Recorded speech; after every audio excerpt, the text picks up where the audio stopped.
네, 오늘 우리에게 주시는 하나님 말씀은 신약성경 에베소서 5장 18절입니다. 신약성경 315페이지에 있습니다. 에베소서 5장 18절의 말씀입니다.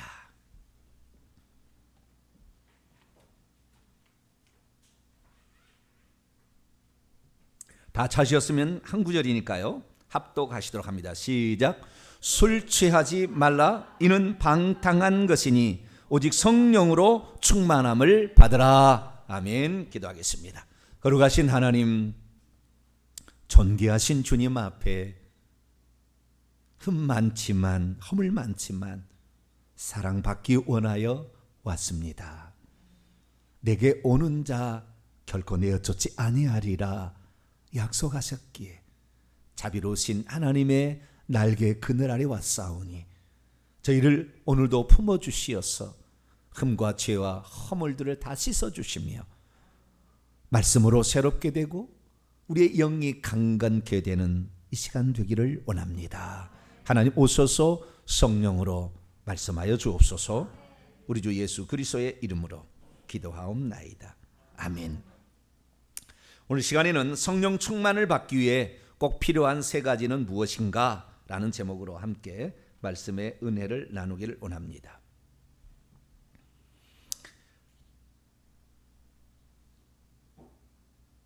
방송 누가 담당이신가요? 네, 시작해. 몇 주가 되지만 그래도 해보는 겁니다. 어느 누구가 처음부터 잘할 수는 없습니다.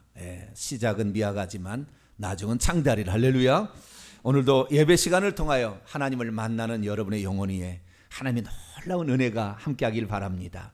우리는 작은 것을 드려도 하나님은 그 작은 것을 아주 귀하게 보십니다. 그래서 우리의 작은 그것을 통하여 하나님은 믿음을 우리에게 주심으로 역사하시는데, 오늘도 하나님의 말씀이 여러분의 믿음의 그릇을 크게 넓히고 생명을 얻게 하는 귀한 일이 되기를 간절히 바랍니다. 저는 지난 5월 15일 금요일부터 5월 마지막 주에 있었던 성령 강림 주일을 맞이하여서 성령에 관한 말씀을 증거를 했습니다. 세어보니까 총 17번에 걸쳐서 성령에 관한 말씀을 했더라고요. 혹시 그걸 못 들으신 분은 유튜브로 가시면 회개와 천국복음을 검색하시고 거기에 구독 버튼을 누르면은 쭉 나옵니다. 그 중에서 시리즈로 나오는 게 있는데 성령이 누구신가 제 2편이라는 것을 보시게 되면 17강의 강의를 들으므로 여러분의 영혼에 매우 많은 유익이 있을 줄로 압니다. 성령을 모르면 하나님의 은혜가 어떻게 오고 우리가 또한 이 성령을 위장한 귀신들이 어떻게 역사하는지 잘 모릅니다. 그러면 우리가 속아버려요. 시간을 낭비하고 에너지를 낭비하고 돈을 낭비하게 됩니다. 뿐만 아니라 우리가 진정 얻어야 될 것을 얻지 못하고 헤매는 자가 되니 성령의 역사하심, 이 분별력을 여러분들 많이 깨달으셔서 여러분의 하는 모든 행위가 하늘의 상급이 되어지고 믿음이 되어지게 되기를 간절히 바랍니다. 저는 지난 17번의 시간을 통하여서 성령이 누구신지에 관하여 말씀을 증거했습니다. 예수 그리스도께서 죽고 부활하신 후에 성령을 보내주셨습니다. 열흘 후에 오순절날 성령이 이 땅에 왔습니다. 그러면은 그 전에는 성령이 없었나? 아니에요. 그 전에도 성령이 있었죠. 그래서 오순절날 성령이 오신 것은 그 전에 역사하는 방식이 달라졌다는 거예요. 그것을 다른 말로 경륜적으로 성령이 역사하게 되었다라는 것이죠. 그래서 그 경륜적으로 새롭게 오신 그 성령에 대하여 예수님께서 알려주셨는데, 그 성령이 누구신가 한마디로 딱 요약하면 보혜사 성령이다, 이렇게 말할 수 있습니다. 하나님께서 이 땅에 우리를 돕기 위해서 보내주신 그 영을 보혜사라고 하는 거죠. 그래서 우리는 이 성경 말씀을 통하여 성령이 어떤 것이 딱 요약할 수 있는데 한 두 구절로 딱 요약할 수 있습니다. 요한복음 14장에 보면 이렇게 말씀하고 있습니다. 내가 아버지께 구하겠으니 그가 또 다른 보혜사를 너희에게 주사 영원토록 에이스톤 아이오나 그 시대까지, 그 세대까지, for the age, for the generation입니다. 그 시대까지 너희와 함께 있게 하리니 그는 진리의 영이라 세상은 능히 그를 받지 못하나니 이는 그를 보지도 못하고 알지도 못함이라. 그러나 너희는 그를 아나니 왜냐하면 그분은 현재 너희와 함께, 여기에 원문은 곁에입니다. 곁에 머물러 계시기 때문이요 또 장차 너희 속에 계실 것이기 때문이라. 여기 보니까 주님께서 보내주실 분은 보혜사라는 거예요. 보혜사라는 것은 도와주시는 분이다 라는 뜻입니다. 가장 근접한 뜻이에요. 보혜사, 우리를 도와주시는 분으로 보냈는데 세상은 절대 받을 수 없대요. 그리고 그분은 그전에도 함께 계셨지만 이제 보혜사 성령은 너희의 속에 들어와서 너희 안에 거주하면서 너를 도와줄 것이다 라고 말씀하고 있는 것이죠. 그러니까 우리는 우리 안에 위대한 하나님을 영으로 소유하게 되었으니 하나님의 자녀는 위대한 하나님의 자녀인 줄로 믿습니다. 그 성령께서 우리에게 많은 것을 해주시는 거예요.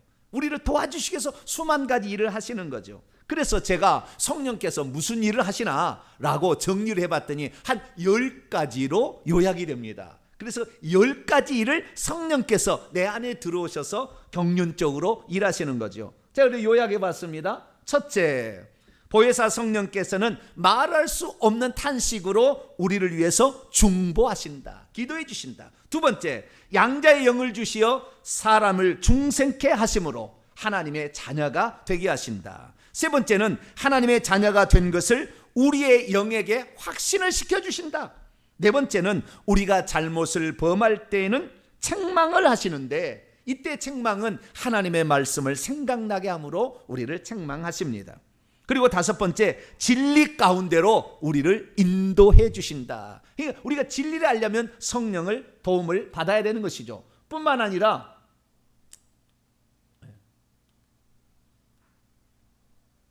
여섯 번째부터 또 봅니다. 여섯 번째, 예수님을 증언해 주신다 이렇게 말씀하고 있습니다. 예수님이 누구시고 무슨 일을 하셨는지를 증언해 주는 것입니다. 그리고 일곱 번째는 예수님께서 하신 말씀을 기억나고 생각나게 해주신다. 여덟 번째는 말씀으로 우리를 가르치시고 교훈해 주신다. 아홉 번째는 낙심해 있는 성도들을 위로하시고 권면해 주신다. 마지막 열 번째, 우리가 하나님의 자녀인 것을 인쳐주시고 보증해 주신다. 이 10가지로 요약을 할 수가 있습니다. 그러니까 성령께서 우리에게 오시는 것은 매우 많은 유익이 있습니다. 내가 떠나가는 것이 너희에게 유익이라. 내가 떠나가지 아니하면 보혜사가 너희에게로 오시지 아니할 것이요 내가 가면 그를 너희에게 보내리니. 우리의 유익을 위하여 하나님께서 이제 영으로 다시 오셨으니 그 보혜사가 우리를 도와주시는 분인 줄로 믿습니다. 우리가 성부, 성자, 성령 삼일체 하나님을 믿는데요, 성부 하나님 아버지, 성자 하나님 예수님, 이 두 분은 심판주라고 나와요 성경에. 그러나 성령은 단 한 번도 심판한다고 말씀한 게 없어요. 우리를 끝까지 변호해 주시고 우리를 끝까지 도와주시고 우리를 끝까지 격려해 주시는, 할렐루야, 그분이 성령님인 거예요.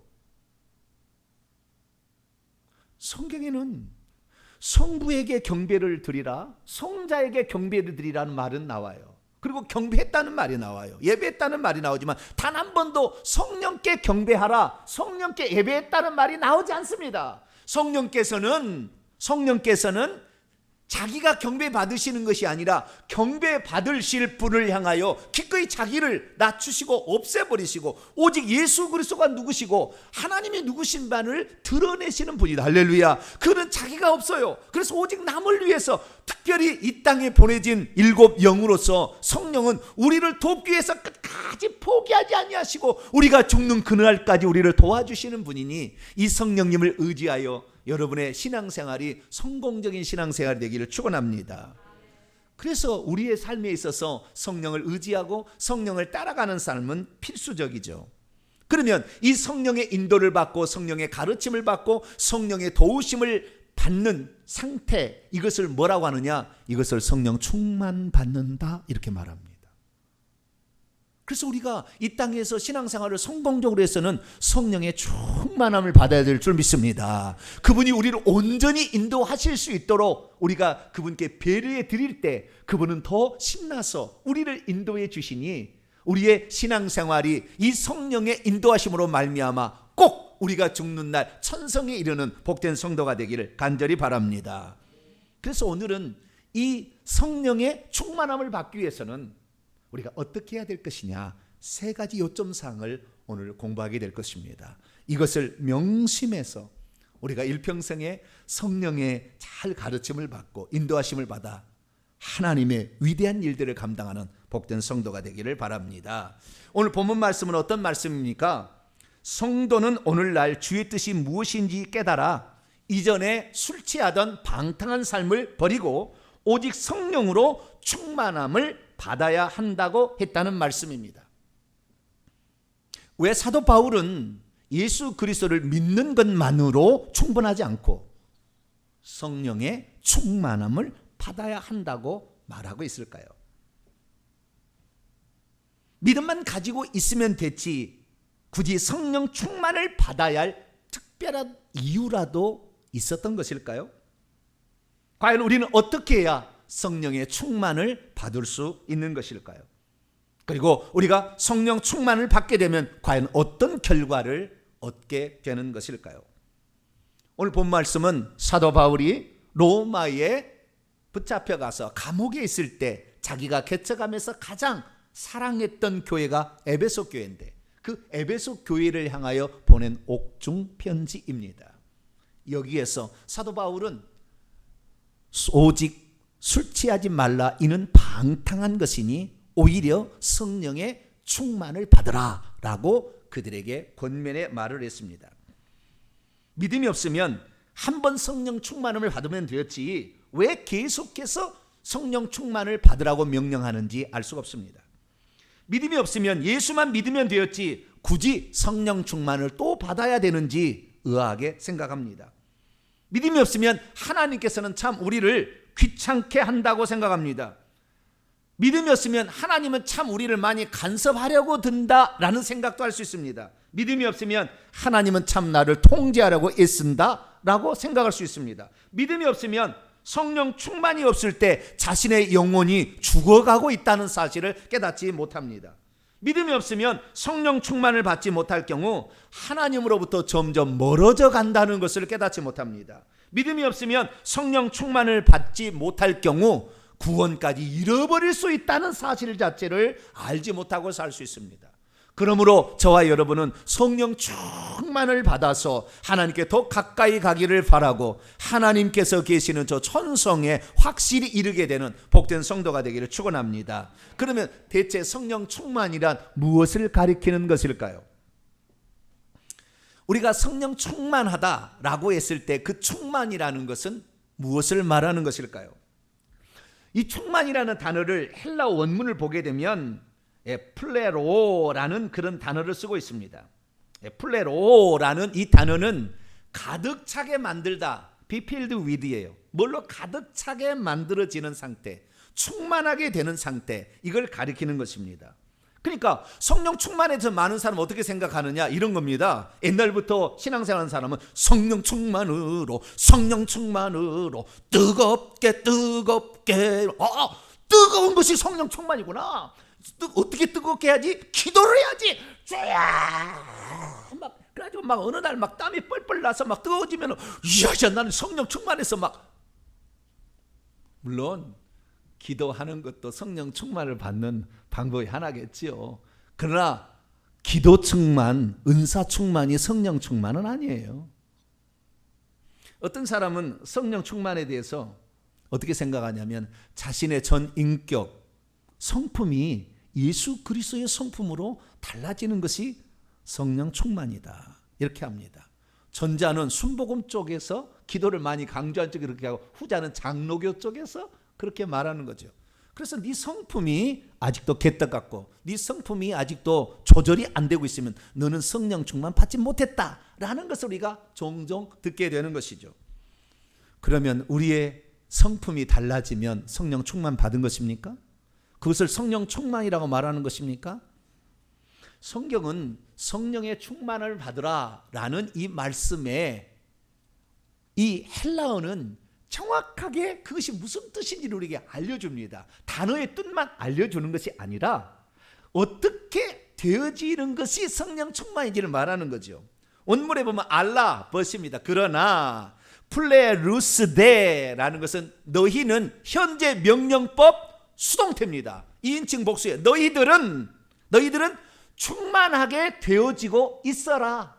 굳이 이렇게 한글로 번역한다면 참 말은 어색한데, 너희들은 계속해서 성령 충만, 그러니까 성령 뒤에 빼고요, 충만함으로 되어지게 있어라 라는 명령어가 바로 이 성령 충만의 명령이에요.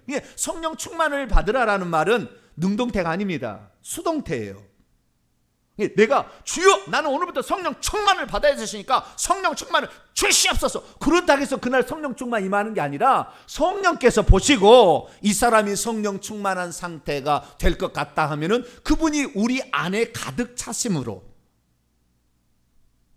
그분이 우리의 영 속에서 당신의 영역을 넓히심으로 우리로 하여금 성령 충만한 상태가 되게 하시는 것이지, 우리가 성령 충만을 주시옵소서 뭐 한다고 해서 뭐 뜨거워졌다고 해서 자기가 성령 충만을 내가 이렇게 해서 받는다, 이건 아니라는 거예요. 성령 충만은 하나님이 결정하셔서 주는 거예요.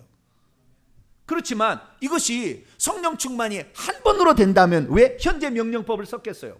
명령법의 헬라어는 두 가지가 있으니 하나는 현재 명령법, 과거 명령법이 있어요. 과거 명령법은 단호하게 일회적으로 한 번 이런 뜻이라고 한다면, 현재 명령법은 계속해서 반복적으로 그렇게 하라는 거예요. 여기에는 현재 명령법을 쓰고 있어요. 그냥 성령 충만을 받으라, 우리에게는 이 성경은 성령 충만을 받으라 한 번만 받으라는 건지 두 번을 받으라는 게 알 수가 없지만, 헬라 원문은 계속해서 성령으로 충만케 되고 있어라 라고 말하고 있다는 거죠. 그래서 우리가 성령 충만을 받아야 되는데, 그러면 우리는 아무것도 하지 않고 있으면 성령 충만이 될까요? 성경은 어떻게 성령이 충만할 수 있는지를 세 가지로 딱 명령하고 있습니다. 사도 바울은 자신이 썼던 편지를 통하여 세 가지 명령어를 우리에게 주심으로 이렇게 하는 것이 성령 충만을 받는 것이다 라고 말씀하고 있어요. 그런데 이 세 가지 명령어가 전부 다 똑같이 현재 명령법이에요. 또 그러니까 한 번 갖고 될 일이 아니라는 거예요. 이 세 가지는 계속해서 해야 될 일이라는 거예요. 그런데 앞에 두 가지는 소개하겠습니다만, 앞에 두 가지는 부정명령법이에요. 그러니까 뭐 하지 말라 이거예요. 뭐 하지 말라, 이게 두 가지 명령어고, 세 번째는 뭐 하라라는 명령어예요. 자, 그럼 묻겠습니다. 우리가 하나님께서 우리에게 어떤 것을 명령하실 때 하지 말라고 하는 것을 지키기가 쉽겠습니까? 하라고 하는 것을 지키기가 쉽겠습니까? 둘 다 어려워요? 쉬워요? 둘 다 어렵죠. 그런데요, 사실은 하지 말라는 것이 훨씬 쉬워요. 그것만 안 하면 되거든요. 만지지 말라, 그럼 만지지 않으면 되잖아요.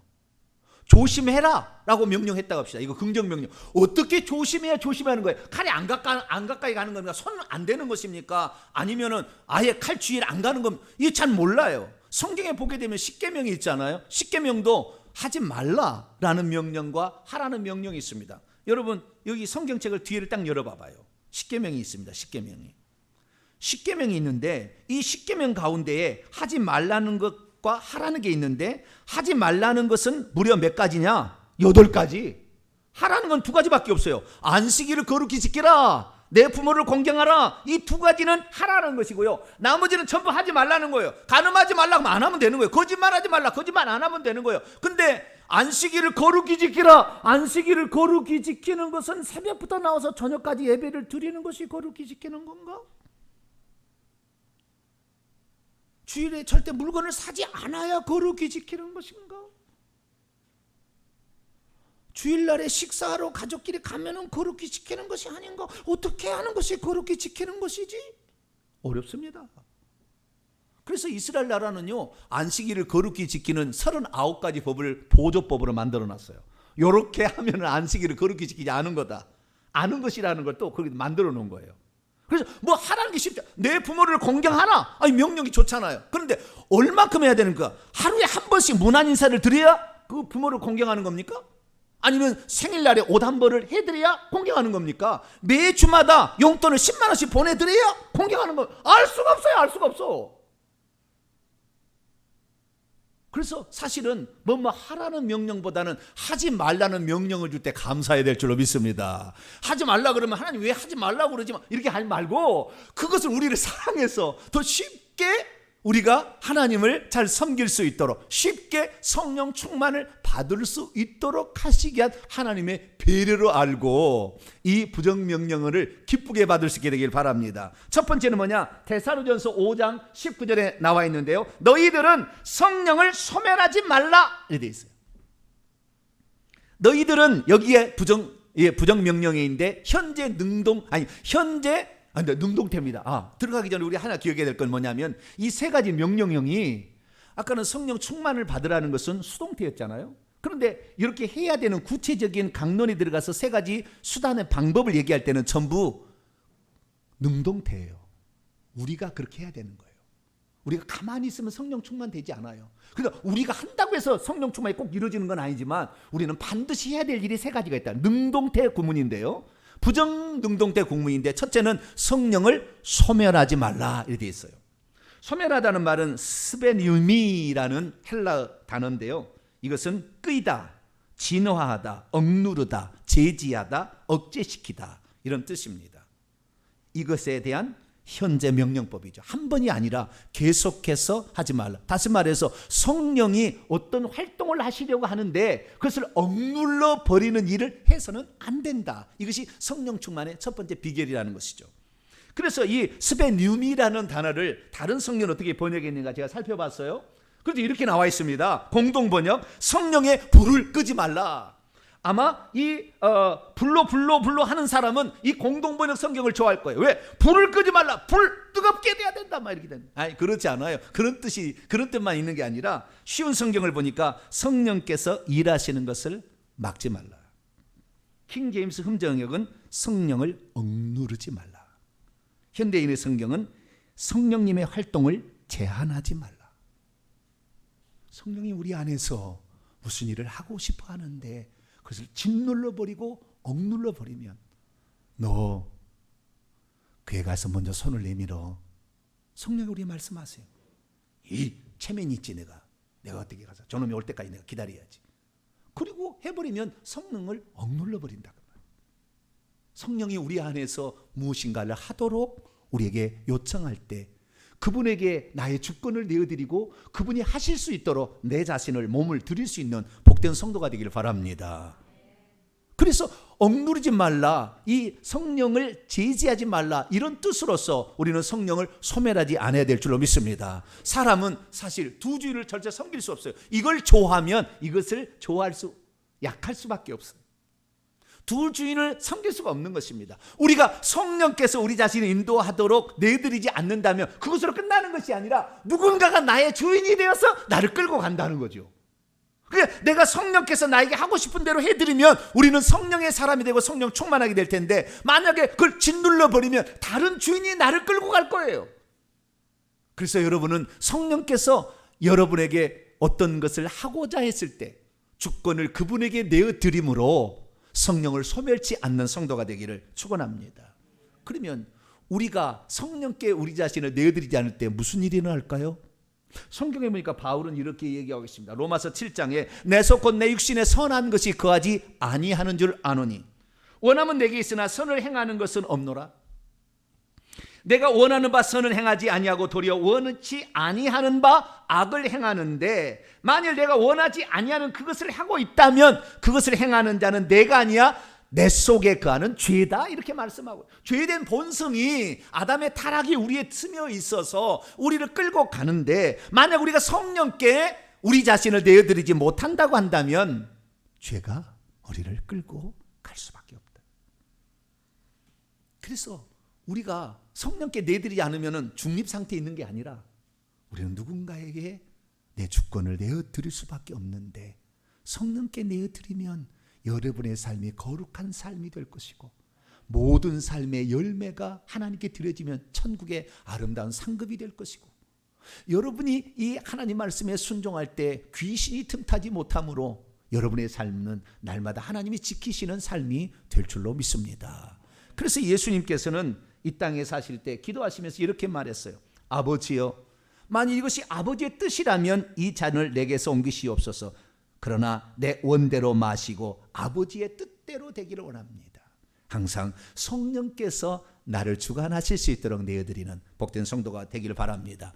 두 번째가 있습니다. 첫 번째는 성령을 소멸하지 말라. 두 번째는 성령을 근심하게 하지 말라 되어 있습니다. 에베소서 4장 30절 말씀 보면 너희들은 하나님의 성령을 계속해서 근심하게 하지 말라. 이 근심하게 하지 말라라는 이 단어는 류페오라는 헬라어 동사인데요, 근심하게 하다라는 뜻뿐만 아니라 슬퍼하게 하다라는 뜻인데 원뜻은 그것이 아닙니다. 2차적인 뜻이에요. 그럼 원뜻은 무엇이냐면은 원뜻은 고통을 가하다, 아프게 하다 뜻이에요. 성령을 아프게 하지 말라가 원뜻이었어요. 그런데 성령을 아프게 하지 말라라는 번역하기가 좀 곤란했는지 성령을 근심하게 하지 말라 또는 성령을 슬프게 하지 말라 되어 있어요. 특별히 공동 번역과 새 번역은 슬프게 하지 말라는 쪽으로 번역을 해놨고 나머지는 거의가 다 근심하게 하지 말라고 되어 있지 아프게 하지 말라는 번역본은 단 하나도 존재하지 않아요. 그러나 원문의 뜻은 그렇다는 것. 그러면 성령이 언제 아파할까요? 성령은 우리가 죄 지을 때 아파합니다. 범죄할 때, 아버지의 뜻을 어기고 하나님 말씀을 어기고 범죄할 때 성령은 아파하세요. 왜냐하면 성령은 우리 안에 들어오시나 그분은 전지전능한 하나님이기 때문에 다 밖을 보고 계세요. 내 안에 들어온 성령께서 내가 범죄하면 귀신이 내게 달라들어서 나의 삶의 환경을 치고 나를 질병으로 치고 나의 자녀를 괴롭힌다는 것을 성령은 너무나 알기 때문에 마음이 아픈 거예요. 그래서 우리가 범죄하게 되면 사건 사고가 일어나고 내가 열심히 수고했어도 내가 얻은 것이 없어서 늘 고통의 삶을 살 수밖에 없다는 것을 성령은 너무나 잘 아시죠. 그러니까 성령이 아프는 거예요. 여러분, 성령을 아프게 하지 않으려면 죄를 멀리 하시고 죄에게 저항하시게 되기를 축원합니다. 죄를 저항해서 죄를 멀리 할 때 성령이 기뻐하는 거지, 죄에게 우리 자신을 내어주면 그걸로 말미암아 우리 가운데 저주와 가난과 질병과 사건 사고와 자식 때 손자 때까지 어려움이 처한 것을 성령은 너무나 보시고 아신다고 말이에요. 이 죄를 지을 때마다 귀신이 와서 주변에 서성이고 있다는 것을 성령은 보기 때문에 마음이 너무 아프다고 말이에요. 그래서 성령이 충만하게 되려면 죄를 짓지 않아야 될 줄로 믿습니다. 죄를 저항하셔야 돼요. 죄된 생각을 집어넣을 때 이 생각으로 집어넣는 귀신은 떠나가라 라고 내 속에서 명령하심으로 귀신에게 저항을 하셔야 됩니다. 그럴 때 성령께서는 네가 나를 존중하는구나. 내가 너를 더 많이 영적 비밀도 알게 하리라. 내가 더 세미한 것까지 너의 갈 길을 지도하리라. 이렇게 해준다는 거죠. 그러나 우리 인간은, 저도 그렇지만 때로는 넘어질 때가 있어요. 요한일서 2장 15절을 보면은 너희는 세상과 세상에 있는 것을 사랑하지 말라. 세상을 사랑하면 아버지의 사랑이 그 속에 있지 아니하나니 이 세상에 있는 것들은 안목의 정욕, 이생의 자랑, 육신의 정욕이 있어서 너희를 끌고 갈 것이다. 근데 우리가 뭔가 보기 시작하면은 본 것을 얻고 싶잖아요. 갖고 싶잖아요. 욕망이 끝이 없어요. 권력을 좀 주면은 내가 대통령이 되면, 이거 그렇다는 게 아니에요. 비유를 하는 겁니다. 내가 대통령이 되면 권력을 나눠줘서 다 이렇게 하는. 근데 자기 한번 대봐요. 더 많은 권력을 얻고 싶어. 다 장악하고 싶어. 그래서 뭔가를 얻고 싶어. 권력이 없으면 돈이라도 있어야 되잖아요. 돈이 있으면 살 수가 있으니까. 그래서 돈을 얻어야 되는데 합법적 방법으로는 안 돼. 그러니까 온갖 불의한 방법을 써서 돈을 벌어. 그 돈을 벌기 위해서 경쟁자를 좌우지가 모함을 해. 그를 넘어뜨려 막 악한 마음이 막 나온다 그 말이에요. 우리가 눈이 이렇게 안목의 정력이 뭔가 얻기를 원해서 우리는 수많은 사람을 힘들게 하는 거예요. 그래서 우리가 눈을 감고 다니시면 죄를 안 지을 수 있어요. 오늘부터 그냥 눈을 감고 다니시기 바랍니다. 그러나 우리가 눈을 감고 다닐 수 없잖아요. 세상에 보는 것이 있고 텔레비가 있고 수많은 것이 보여지는 게 있는데, 그래서 우리가 넘어질 때가 있어요. 그러면 넘어질 때 어떻게 하느냐? 즉시 회개할 수 있게 되기를 축원합니다. 요한일서 1장 9절 말씀을 보면 뭐라고 했느냐? 만일 우리가 우리 죄를 자백하면 그는 미쁘시고 의로우사 우리 죄를 사하시며 우리를 모든 불의에서 깨끗하게 하실 것이요. 여러분, 죄를 이기는 가장 첫 번째 방법은 죄를 지은 즉시 자기가 죄를 지었다고 자백하는 거예요. 이것이 가장 첫걸음입니다. 이것을 시작하면 죄를 저항할 수 있어요. 이것이 안 되니까 그 다음에 죄가 계속해서 더 우리 곁을 머무는 것입니다. 지나가다가도 죄를 깨닫게 되면 그 즉시 기둥을 붙잡고 기도하고 가세요. 주여, 내가 잘못했습니다. 지금 내가 주에게 내 자신을 드렸습니다 라고 자백하십시오.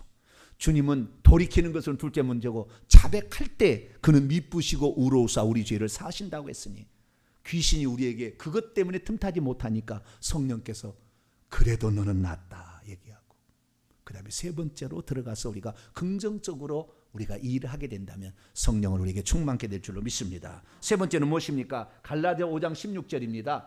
그러므로 내가 너희에게 말한다. 너희는 성령을 따라 행하라.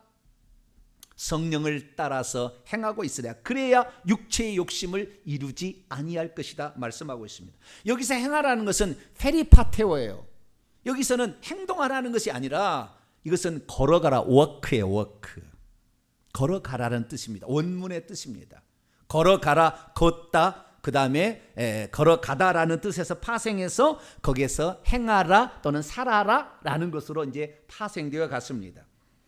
그래서 이 성령을 따라 행하라는 말을 다른 성경은 어떻게 번역하고 있느냐, 잠깐 살펴보면은 잘 넘기시기 바랍니다.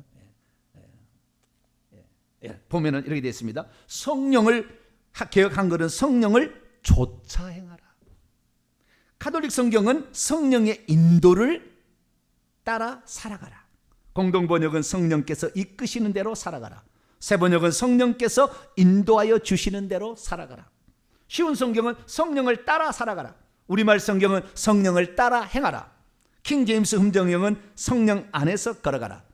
한글 킹 제임스 성경은 성령 안에서 행하라. 성령이 이끄시는 대로 보조를 맞춰서 그분과 함께 걸어가는 것.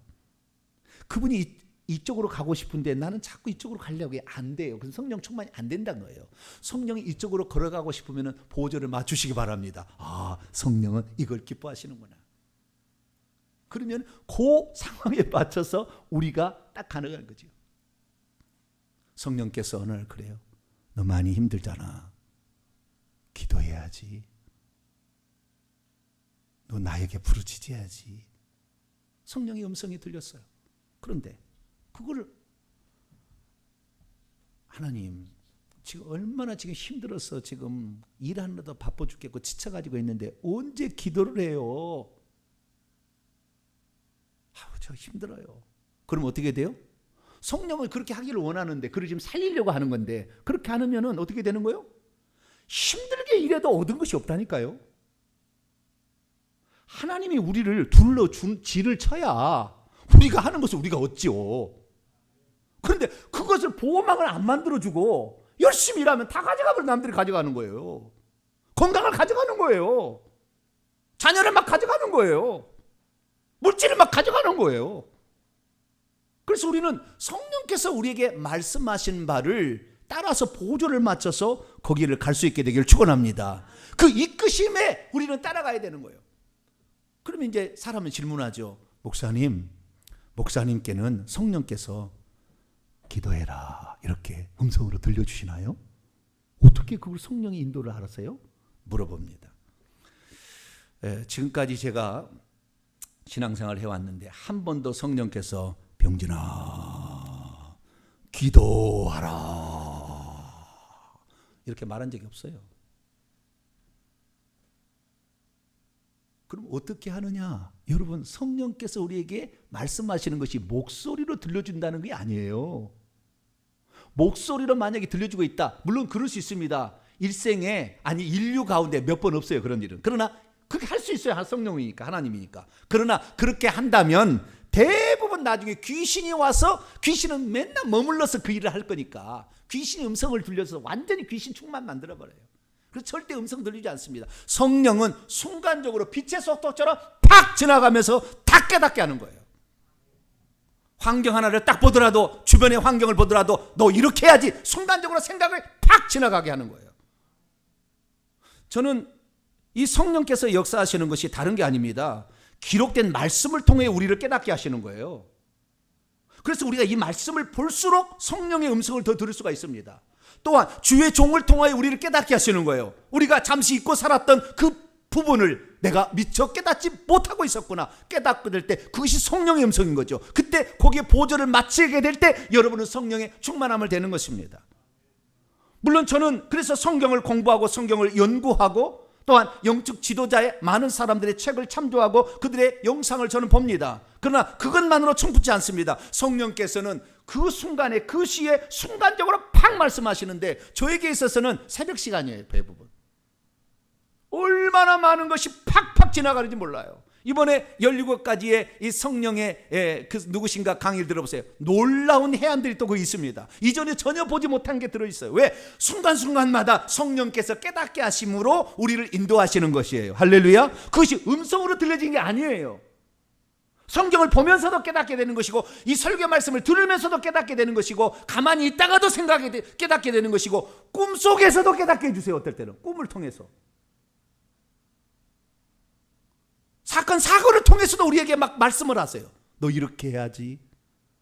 그 음성에 보조를 맞추게 되기를 축원합니다. 그와 함께 걸어가게 될 때에 우리는 성령 충만하게 되고, 성령 충만하면 죄로부터 멀어져 가고, 죄가 없으면 귀신이 안 오고, 귀신이 안 오면 저주, 사건, 사고, 온갖 나쁜 것에서 우리가 보호함을 입게 되는 것입니다. 성령 충만은 무엇입니까? 내 영이 하고자 하는 것을 억누르지 않는 것입니다. 성령 충만은 무엇입니까? 성령 충만은 그분이 슬퍼하는 것을 하지 않는 것입니다. 성령 충만은 그분이 우리가 정말 더 성숙한 사람으로, 하나님의 사람으로, 천국에 들어가게 합당한 사람으로 가야 될 길을 지시할 때에 아멘, 한번 해보겠습니다 라고 순복하여 그 뜻에 맞추는 것입니다. 오늘 우리가 신앙생활 하는데 결국에 여기에 이것의 차이가 있는 거예요. 10년을 다녀도 변함이 없는 사람은 이 지금 성령의 매 시간 순간순간마다 말씀하시는 성령의 음성을 듣지 못하는 사람은 10년을 신앙생활해도 성장이 되지 않고 그냥 그저 거기에 머물러 있을 수밖에 없는 것이고, 이 성령의 음성을 듣는 자는 하루도 몇 번에 가르치시는 그 성령의 역사로 우리는 보다 더 성숙한 자가 되는 것이죠. 밀림에 버려진 어떤 아이가, 개가 키웠다는 아이가 있어요.